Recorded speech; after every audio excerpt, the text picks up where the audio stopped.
এইটো হৈছে দৰাক গা ধোৱা লাষ্ট পাৰ্ট আৰু এইফালে জেঠী মাহঁতে বৌহঁতে চবে ধুনীয়াকৈ মাহ হালধি পিচি আছে অপু দাদাক গা ধুৱাবলৈ। আপোনালোকে চাই থাকক।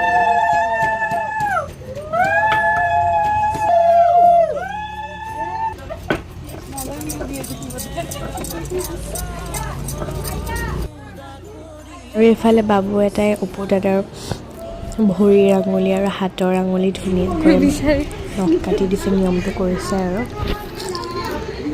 তাকে এইফালে সঞ্জনা বাৰ ভণ্টি আৰু মই হাঁহি আছোঁ।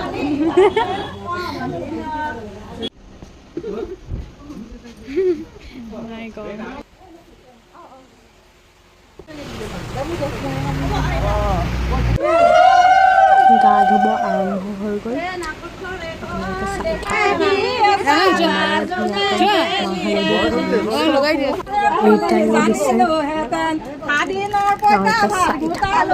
কেনেকুৱা লাগিছে জনাব। কেনেকুৱা লাগিছে মানে কি আৰু বিয়াৰ লগৰ আছামিজ ৰিচুৱেলছখিনি ধুনীয়াকৈ দেখাইছোঁ। জেঠীৰ ডাঙৰ ল'ৰা ধন দাদাৰ ল'ৰা এয়া ববো, দেউতাই মাথাত কিবা বান্ধি দি আছে আৰু এইফালে অপু দাদাক ধৰিছে দেউতা আৰু এনেকৈ দাদাহঁতে। ইমান হাঁহি উঠিছে মানে ৰজাবিলাক দাঙি নিলে যেনেকুৱা লাগে, বেয়া হাঁহিছোঁ কিন্তু।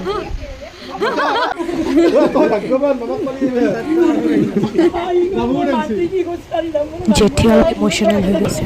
দৰাক এইফালে মায়ে গিফ্টটো ওলাই দি আছে মানিক চন্দ্ৰৰ পৰা গ'ল্ড ৰিং। এইটো ভিডিঅ' কৰা হৈছিলে যেতিয়া আনিব গৈছিলে, সেইবিলাক আপোনালোকে পিছত পাব, আগত দিয়াই নহ'ল, আজিয়ে দেখাই দিছোঁ। আৰু ধুনীয়াকৈ অপু দাদাক এইটো পিন্ধাই দিছে গ'ল্ড ৰিংটো। আৰু ইফালে আছে কাষতে আৰু এইফালে গা ধুৱাইছে যিহেতু ধুনীয়াকৈ গামোচা এখনো দিছে, তাৰ লগতে শ্বাৰ্ট এটাও দিছে। ভাগিনক পূৰা সেৱা চেৱা কৰি লৈছে।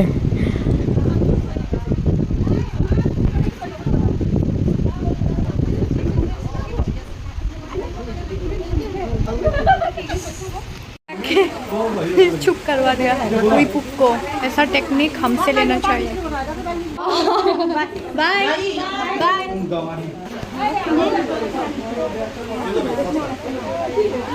ভালে বিহু বুলি আইতাৰ কাৰণে মই কিবা আনি থৈ দিছিলোঁ, মেখেলা চাদৰ এযোৰ চিলাই ধুনীয়াকৈ কাটি দিছোঁ। এটা সেৱা চেৱা কৰি আছে দেউতা মা। এতিয়া যাওঁ আৰু ৰাতি আহিব লাগিব।